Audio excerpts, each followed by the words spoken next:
Praise God.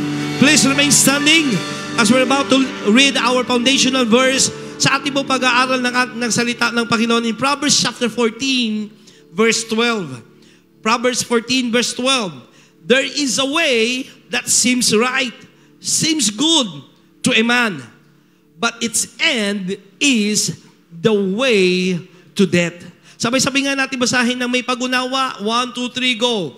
There is a way that seems right, good to a man, but its end is the way to death. Ang pag-usapan po natin is about good or God. Sabay-sabay nga natin sabihin, good or God. Amen. Pagpalain ng Panginoon ng kanyang salita, tayo pong lahat ay makakaupo. Again, welcome po sa ating launching ng ating pong 10 a.m. Ano tawag natin ito? Focus service, no? Parang ang tawag po natin, nagkaroon tayo ng transition na kung saan ay wala na po tayong 4 p.m. service kasi yan po yung magiging mga activities at ang focus po natin is to win more soul or more people for God.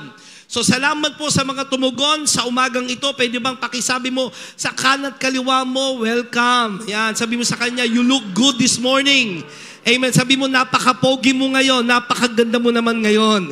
Amen. Praise God. And then mamaya po, again, inuulit ko lamang po, mamaya at 4 p.m. service po, and 4 p.m. po natin magkakaroon tayo ng youth revival o rev up. Kaya po yung mga anak ninyo, yung mga kakilala nyo, kaklasmate nyo po, invite natin mamaya sapagkat naniniwala akong maganda ang gagawin ng Diyos mamaya. Now, balik po tayo sa Word of God. Good or God? Minsan po, ang pagpili natin ay hindi obvious, no? Kasi sa mga Kristiyano, please understand, wala na po tayo sa pagpili ng right or wrong. Okay? Kasi may mga bagay na obvious naman na hindi mo kailangan piliin yung mali. Mali ang pumatay, tama ba? So hindi ka naman siguro papatay, pero na lang siguro sa ipis at langaw. Tama? Pero pinagbabawal ang pagpatay, so hindi mo gagawin yon. Wala po tayo sa pagpili sa right and wrong. Kasi yung right and wrong, kadalasan ay obvious naman. Mali ang may asawa ka na, ay maliligaw ka pa sa iba. Obvious ba yun? Parang sa iba, parang di obvious Mali, tama, ang kunin mo ang hindi sa'yo. Kahit na ba yan ay nakita mo na parang walang may-ari, 500, nandiyan, kukunin mo ba yun? Depende daw, sabi ng iba, kung may nakatingin. So, madaling maunawaan na piliin natin ay ang tama doon sa mali. Amen ba? We have that understanding, we have that knowledge, ay mali ito, hindi ko dapat ito gawin. Pero katotohanan, ang labanan ng mga Kristiyano ay hindi sa pagpili ng mali at tama, kundi kadalasan, dito ho tayo nahuhulog sa pagpili sa good or God. Yan ang ating pag-usapan at ang ating pong prayer. Pagtapos nito, hindi ka lang pipili na kung ano yung mabuti, kundi kung ano ba ang sa Diyos. Hello? Again, inuulit ko, obvious naman yung tama at mali Amen ba? Hello? Mali ang magnakaw, mali ang mga lunya. Nandiyan yan sa Bible Amen? Pero ang gusto ng Diyos ay hindi kung ano yung mali at tama, kundi may mga pagkakataon na sa tingin natin ay tama, pero hindi maka-Diyos. Ang unang kasalanan ng tao, handa na ba kayo makinig? Alam niyo po ba, ang unang kasalanan ng tao ay hindi po mali at tama. Si Eva, ang sabi ng Genesis chapter 3, verse 6, when the woman saw that the tree was good, naakit siya, hindi sa mali o tama, naakit siya doon sa maganda ang punong ito. The tree was good for food and pleasing to the eyes, and that it was desirable for obtaining wisdom. She took the fruit and ate it. She also gave some to her husband who was with her, and he ate it. Ibig sabihin, hindi lang si Eva yung nandoon. Nandoon din si Adan. Kaya wag lang natin sisihin ng mga babae. Kadalasan, yung pagkakamali ni babae ay dahil nandun si lalaking ina-approve yung mali. Tulad ni Adan, nandoon siya all the time. Nung tinutokso si Eva, kinakausap ng ahas si Eva, nandoon siya. At actually, siya yung sumasang-ayon na mangyari ito. Malino ang utos sa ibinigay kay Adan. Sabi ng Panginoon Diyos, huwag mong kakainin ng bungang yan na nagbibigay ng pag-unawa sa tama at mabuti. Pero sabi ng Bible, ang tingin ng babae sa puno ay mabuti. Hello? Pero hindi namang utos ng Diyos. So ang katotohanan na ito ulit, hindi lahat ng mabuti na mula sa Diyos ay minsan obvious. Hello? Okay I pray, hanggang mamaya, sabi mo sa katabi mo, kapatid, buksan mo ang isip mo. Sige, kausapin, mahirap magsalita ng walang kausap. Siguhin mo ng mabuti. Sabi mo, kapatid, sige, siguhin mo siya ngayon. Sabi mo, kapatid, buksan mo ang isip mo. I believe, kakausapin tayo ng Panginoon ngayon.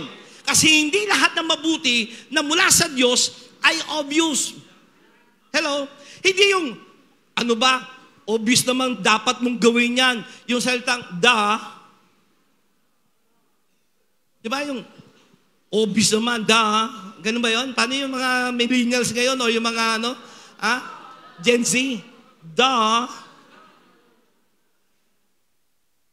May mga bagay na hindi obvious, na ito ay mabuti, pero hindi pala sa Diyos.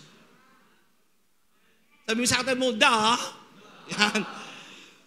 Because not everything good is approved by God. We have to understand, okay?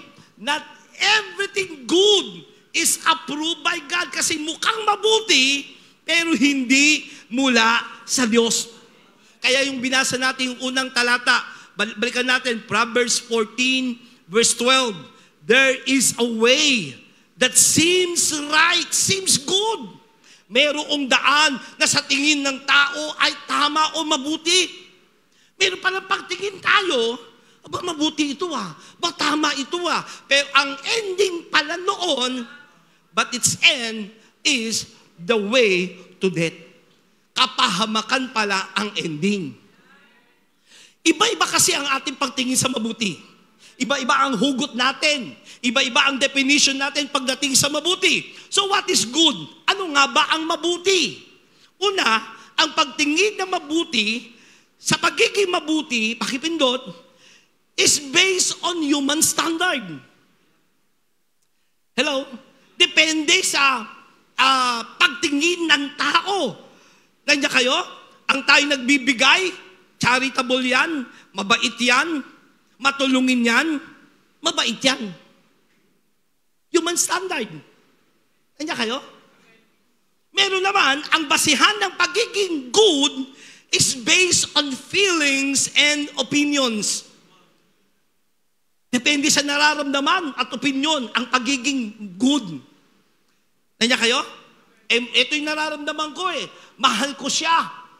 At sabi ng iba, tuloy mo yan, mabuti yan, mahal mo Kahit na meron ka ng asawa. Tama? Di ba maraming nasirang buhay mag-asawa, pamilya, dahil ang nasunod sa kanila ay ang kanilang nararamdaman at tingin nila mabuting sundin yon. Hello? Actually, wala pa yatang 2 months ago, may kinaunsil akong mag-asawa, nakakalungkot ay mga naglilingkod pa kay Lord, at ang sabi, talagang hindi ko siya mahal nung pinakasalan ko siya. Siguro mabuting hiwalayan ko siya. Kanya kayo? At ang konklusyon ng mga tao sa paligid nila, yun ang human standard. Hindi nga mahal, pastor di maghiwalay sila. Hello? Depende kasi sa feelings. Hello? Or emotion, ang opinion ng pagiging mabuti sa kanila. Yung iba naman, depende sa benepisyo. Hello? Ang pagiging mabuti sa kanila ay kapag may natatanggap silang benepisyo. Hello?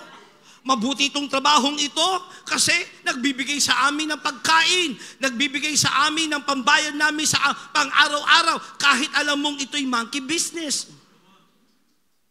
Hello? Depende sa benefits. Hello? Amen ba? Kahit ito'y galing sa DPWH. Tama? Galing sa nakaw. Pero titignan pa rin, okay lang yan. Mabuti pa rin yan. Kasi nagbibigay sa atin yan ng pera, ng gusto natin. Benepisyo kasi ang pagtingin sa mabuti. Hello? Yung iba naman, ang pagtingin sa mabuti or good is according or based on, sabi ng Bible, lahat ng uri ng mapanlinglang na mga himala at kababalaghan. So itong ipe-perform nitong Antichrist dito sa huling panahon, dala niya yung panlilinlang at ano sabi? Gagawa siya ng mga himala at kababalagan. Natingin natin, wow, ang ganda, okay naman. Gagamit siya lahat ng uri ng pandaraya sa mga mapapahamak, sa mga taong ayaw umibig sa katotohanan na makapagliligtas sana sa kanila. So in the last days, yan ang sistema ng kaaway. Mas titindi ang deception. Evil will mask itself as good to deceive even the elect. Anong sabi ng Bible? Isaiah chapter 5 verse 20. Woe to those who call evil good and good evil. Pakipindot. Who put darkness for light and light for darkness. Kahabag-habag ang sasabihin, ang mali ay tama at ang tama ay mali. Yan yung generation ngayon. Hello? Kaya nga sabi ko nga naiintindihan niyo po, please understand. I pray pag uwi po natin, we will have a discernment spirit na hindi ka madayan takbo ng sanlibutan, kundi nakatayo ka kung ano ang kalooban ng Diyos, hindi na kung ano ang tingin mong tama. Hello? Kasi again, ang ipipresent sa'yo na kaaway, hindi naman yung obvious na tama at mali. Kasi obvious, hindi mo pipiliin ang mali. Pero ang ipipresent na kaaway sa'yo, mabuti sa tingin mo, mabuti sa standard ng mundo, mabuti sa iyong damdamin, pero labas naman pala sa kalooban ng Diyos. At ang sabi ng Bible, kahabag-habag, yung magsasabing ang kasalanan ay mabuti, ang evil ay mabuti, at ang good naman ay tatawaging evil. Di ba ganyan na yan ngayon? Pag nagsasabi ka ng katotohanan, magagalit sila sa'yo. Hello? Pag nagsasabi ka ng truth, sasabihin nila sa'yo, may hatred ka sa puso. Hello? Kahabag-habag, yan yung ating panahon ngayon. Now, bakit nagtatagumpay ang deception? Because deception thrives only among those who reject the truth. Kaya ka lang naman di madideceive kasi kaya mong tagapin ang katotohanan. Hindi ako nagsabi nito ang Bible. Basahin natin, 2 Thessalonians chapter 2 verse 9 to 12. Dahil ayaw nilang tanggapin ang katotohanan, ano mangyari? Hahayaan ng Diyos na sila'y malinlang ng espiritu ng kamalian at maniniwala sa kasinungalingan. Sa gayon, mapaparusahan ng lahat ng pumili sa kasamaan sa halip na tumanggap ng katotohanan. Malinaw na sinabi. Anong nabasa niyo po ba? Sabi ng Panginoon, sa huling panahon, ito yung mangyayari. Sasabihin naman yung totoo, pero ayaw nilang tanggapin yung totoo, bagkus ang gusto nila ay yung mali. At papayagan sila ng Diyos, embrace mo yung maling yan. Hindi naman i-inject sa'yo ni Lord at ipipilit niya sa'yo kung anong tama. Hello? Kaya ka mapapahamak kasi mas tinanggap mo yung mali kaysa yung katotohanan. Hello? So if the truth, listen, makes you uncomfortable, don't blame the truth. Blame the lie that made you comfortable. Kung ang katotohanan, pag narinig mo, parang naiirita ka, huwag mong sisihin yung katotohanan, kundi sisihin mo yung maling pinaniwalaan mo. At maraming ganyan ngayon. Kasi sabi nga ng Bible sa huling panahon, ang gugustuhin nilang pakinggan yung nakakakiliti ng kanilang mga tenga. Hello? Ang nakakalungkot ngayon, we are living in a generation, even the church, they watered down the Word of God. Pinababa na nila ang katotohanan. Tinanggap na nila yung mga bagay na mali, na hindi ayon sa kalooban ng Diyos, at marami ang nadideceive sa bagay na yan. Matthew 24, verse 24. Sabay-sabay natin basahin. 1, 2, 3, go. For false Christ and false prophets will arise and perform great signs and wonders, so as to lead astray, if possible, even the elect. Anong sabi dyan? Sa huling panahon, lalabas sa mga bulaang propeta, bulaang Kristo, gagawa sa mga kamanghamanghang mga bagay upang iligaw kung maaari pati ang mga pinili. Anong target ng gagawin nito, ng kaaway? I-target tayo mawala sa katotohanan. Hello? Okay lang ba akong mangaral ngayon, ha? Minsan, tingin mo mabuting magpahinga na lang ng linggo. Mabuting isama mo ang iyong asawa at anak sa pamamasyal. Mabuti. Pero ba kalooban ng Diyos? Araw ng pagsamba, magsamba ka. Pwede naman pagtapos ng pagsamba, mamasyal kayo. Hello? Minsan, bibigyan natin ng katwiran. Yung tingin natin ay tama, pero labas naman sa kalooban ng Diyos. Diyan tayo nadadali. Hello? Hello? Pinipilit mo yung relasyon nyo kahit wala pa kayo sa edad. Hindi pa kayo pinapayagan ng inyong mga magulang. Hindi pa kayo pinapayagan ng church. Pero dahil ang katwiran nyo, mahal namin ang isa't isa. Saan nagsimula? Nung nakatitigan ho kami, nag-smile siya sa akin, lumabas sa kanyang dimple, yun na. Tama sa iyong paningin kasi nararamdaman mo, pero ano ba ang kalooban ng Diyos? Hello? So are we choosing what looks good or what is truly from God? That's the question. Can you ask to your neighbor, tabi mo sa katabi mo, ano ba pinipili mo? Sige, tali mo siya. What are you choosing? Look good or truly from God? Yung ba kalooban ng Diyos o mabuti lang sa'yo? Hello? Naintindihan niyo po? Napakahalaga na mangyari sa atin ito. Why? Kasi nga rampant na ang deceiving. Ang daming mandaraya ngayon. Kaya a need for spiritual discernment in these days. Napakahalagang magkaroon tayo ng discernment. Siguro mahalagang tanong, how do we get discernment? Paano ba tayo tatanggap ng discernment? Ano nga ba ang discernment? Discernment equals spiritual ability to distinguish not just between right and wrong. Kahit bata, yung may isip na, may tama't alam na yan sa tama't mabuti. Tama't mali. Hello? So ang discernment, hindi lang yung kakayanan mo makita ang tama't mali, but between good and God's will. Hello? And that is my prayer to everyone right now. Don't just choose what's good. Kasi saan ka ba umuhugot ng good mo? Nandiyan kayo? Saan ka ba umuhugot ng good mo? Baka hindi naman kalooban ng Diyos. Kaya magkaroon ng discernment. Paano magkakaroon ng discernment? Number 1, ask God for wisdom. Sabi mo sa katabi mo, ask God for wisdom.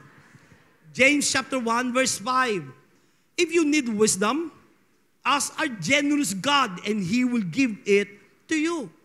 Kung ikay nagkukulang at nais mo ng karunungan, ng kaalaman, humingi ka sa Diyos na mapagbiyaya, mapagbigay, at ibibigay ito sa inyo, Lord.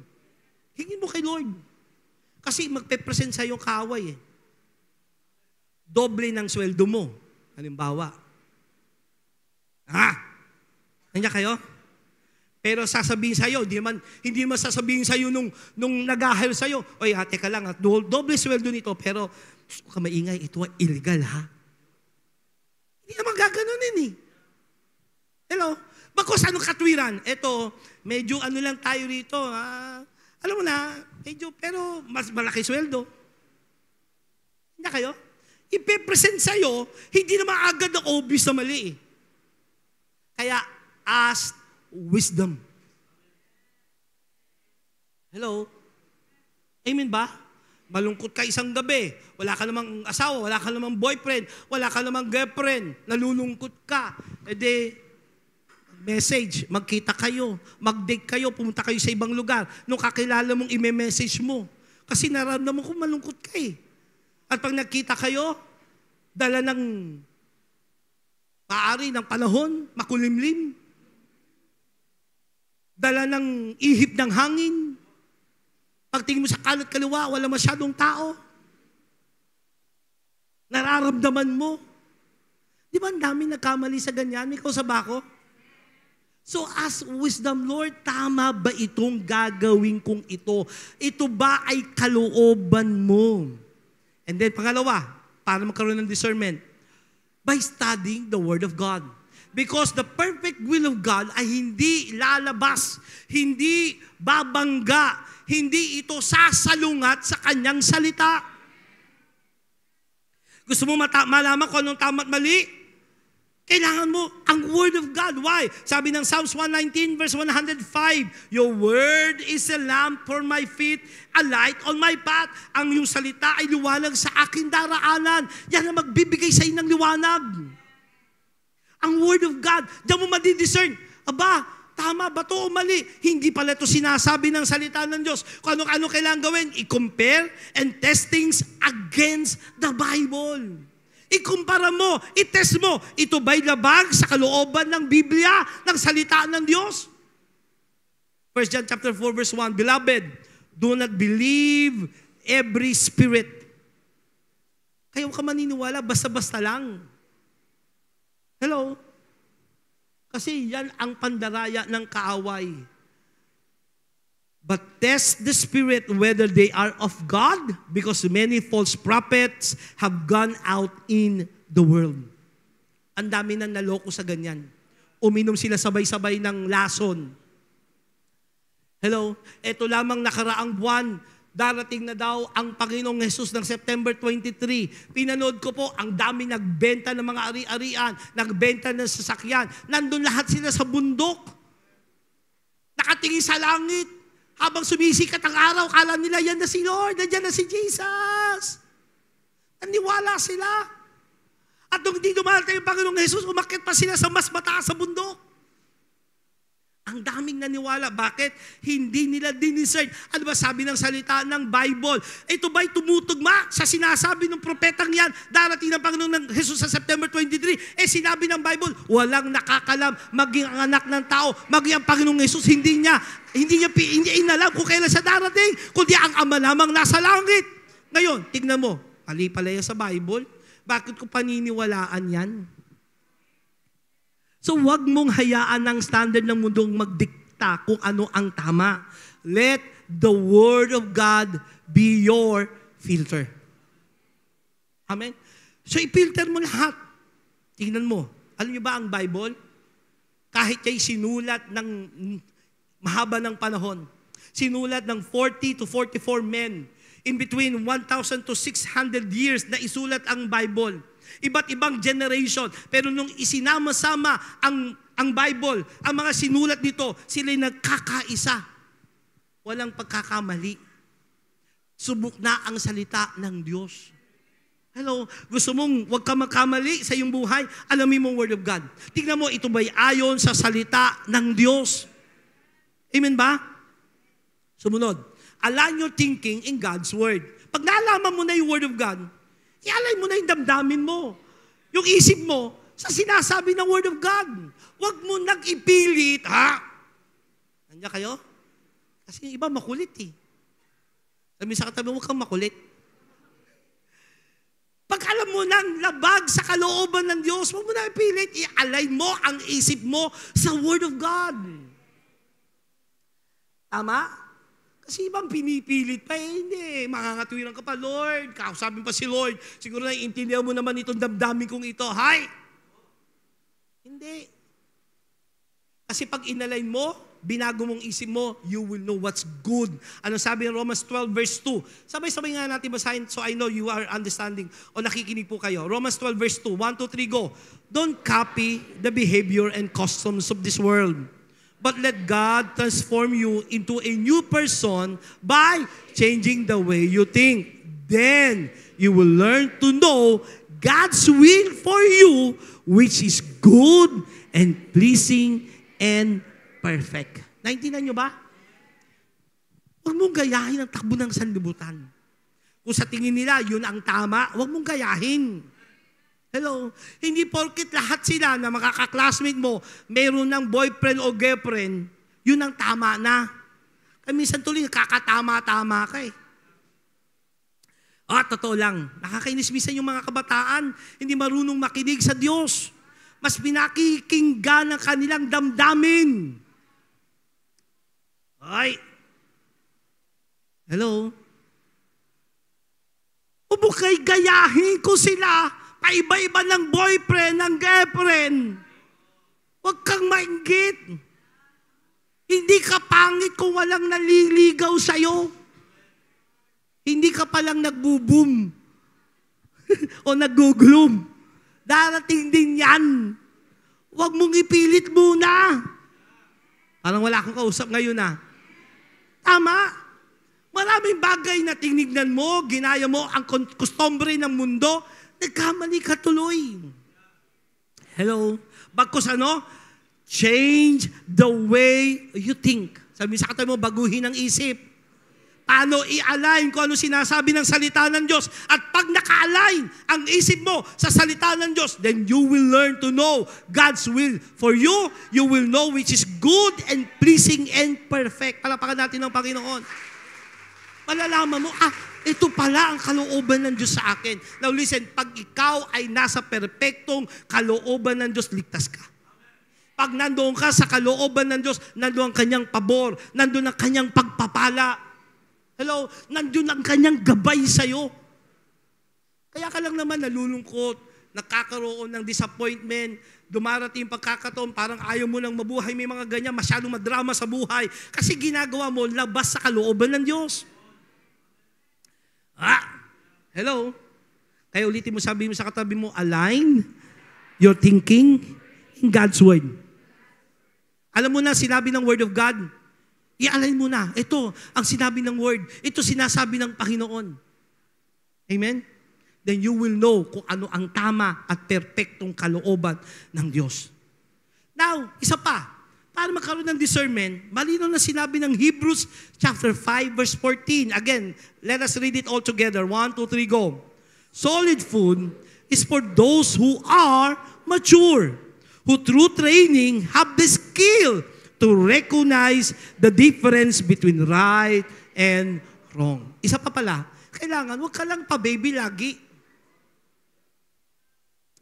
Hello? Pag tinutuwid ka na ng Diyos,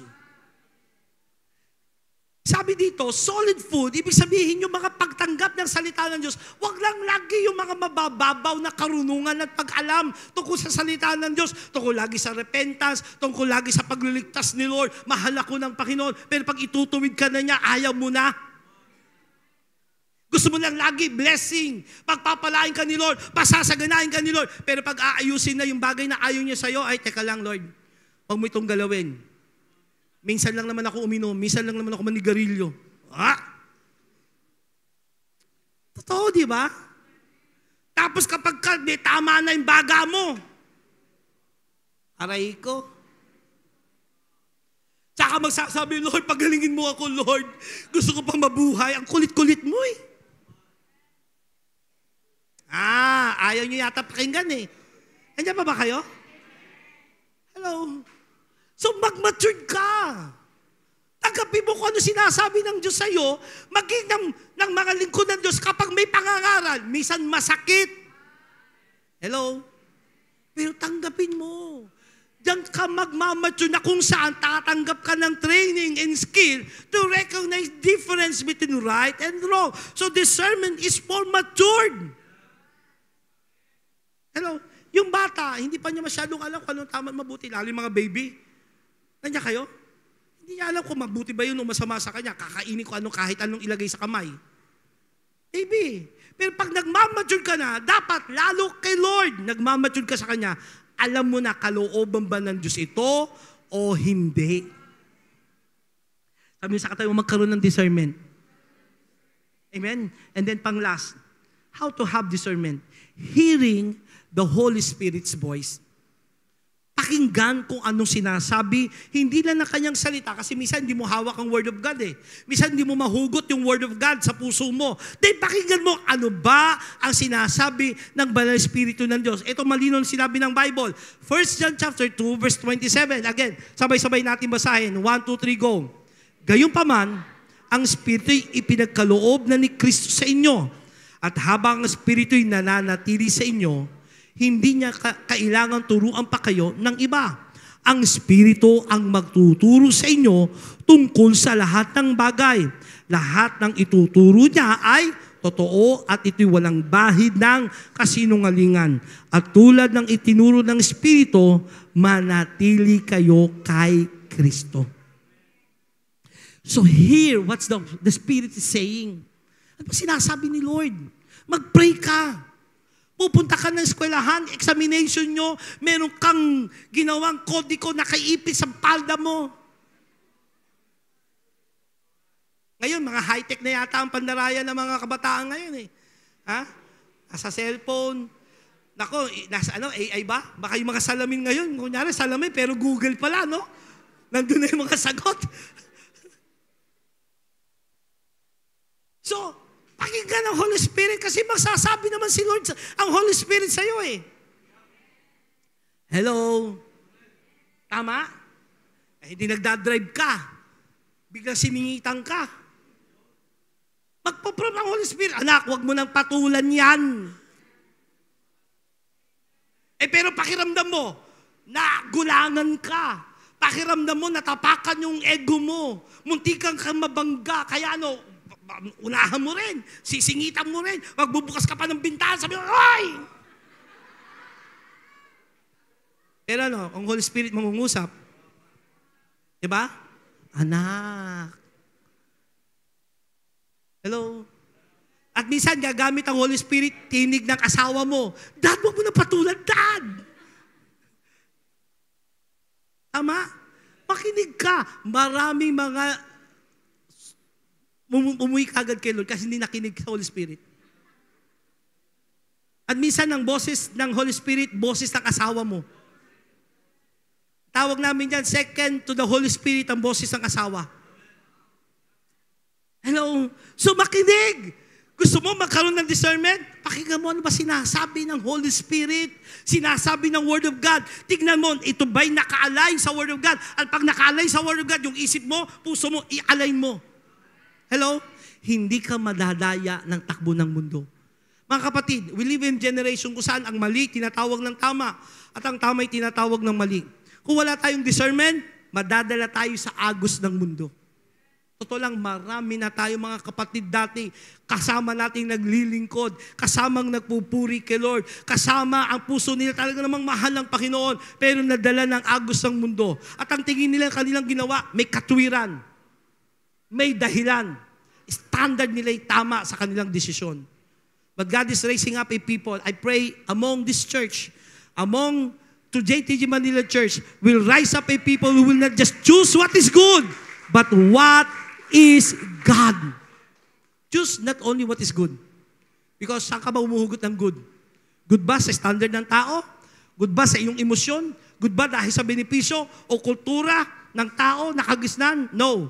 Kailangan ng good natin ay yung God's perfect will. Tayong lahat ay tumayo. Good or God. Amen? Again, sabi sa katabi mo, good or God. Balikan ko lang ha. Kasi mahalaga ito eh. Si Eva ay na-deceive, hindi sa masama, kundi yung tingin niya'y mabuti sa kanya. I pray. Nakikinig kayo? Magkaroon ka ng discernment upang hindi ka madala ng agos ng mundo. Kundi nandoon ka sa perfect will of God. Naalala ko yung patotoo ng ating mami, yung aking pong asawa, Pastora Manel. Mula bata pa lamang, gusto na niya ang mag-abroad, tumira sa ibang bansa. Bata pa lamang siya, gusto na niya ang mag-flight, stewardess. Kaya nung nag-college siya, yun ang kanyang target. Hanggang nung siya graduate, nag-apply siya sa isang airline. Tinanggap siya. Kasi maganda naman yung asawa ko eh. Nandyan na, interview na, susukatan na siya ng damit, pipirman na lamang ng kontrata. Pero tinanong niya, Sir, may pasok ba ito ng linggo? Kasi may simba kami. Sabi nung nag-interview sa kanya, of course, maaari madatang kayo, nasa Hong Kong kayo, nasa ibang bansa kayo, linggo. Hindi natin masasabi yan. Sabi niya, pwede po ba mag-CR muna ako? Pasok sa CR. Nag-pray, Lord, kalooban mo ba ito sa akin? Sa mata niya, sa tingin ng mga tao, mag-a-abroad siya. Titira na siya yung ibang bansa. Magtatabaho siya sa pangarap ng gusto niyang trabaho.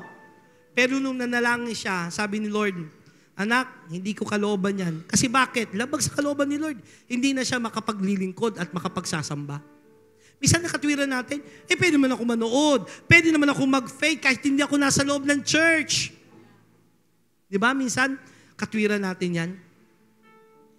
Pero kausapin mo ang Diyos. Alamin mo ang Word of God. Listen to the voice of the Holy Spirit. At nung nakinig siya, imbes bumalik siya, nang sinusukatan na siya ng uniform niya, pumunta sa akin sa parking, at sabi ko, kamusta ang interview mo? Ano nangyari? Ano na? Pipirma na lang ako, pero iniwan ko kasi hindi ako makapagsasamba ng linggo. Andiyan kayo?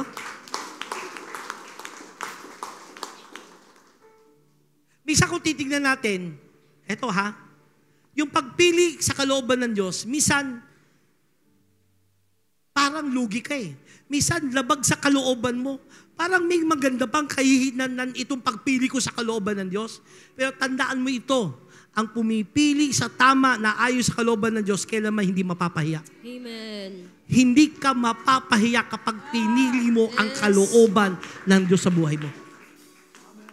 Hindi kanya pababayaan, hindi kanya iiwanan. Tapat ang Diyos na nangako sa atin. Kapag sinunod natin ang kanyang kalooban, nandyan ang kanyang pabor, nandyan ang kanyang pagpapala, nandyan ang kanyang guide, nandyan lahat ng mabubuting bagay na ipagkakalob sa iyo ng Diyos. So don't choose, not just choose good. Huwag mo lang pili kung ano mabuti. Piliin mo kung ano ang kalooban ng Diyos. Amen? And as we worship the Lord, tingnan natin yung ating kalagayan ngayon. Tingnan natin nasan tayo ngayon. Pinipili mo ba yung mabuti lang, pero hindi perpektong kalooban ng Diyos? May the Lord give you discernment. And obedient heart na sundin kung ano ang perpektong kalooban sa iyo ng Diyos. Hallelujah. Come on, let's worship the Lord right now.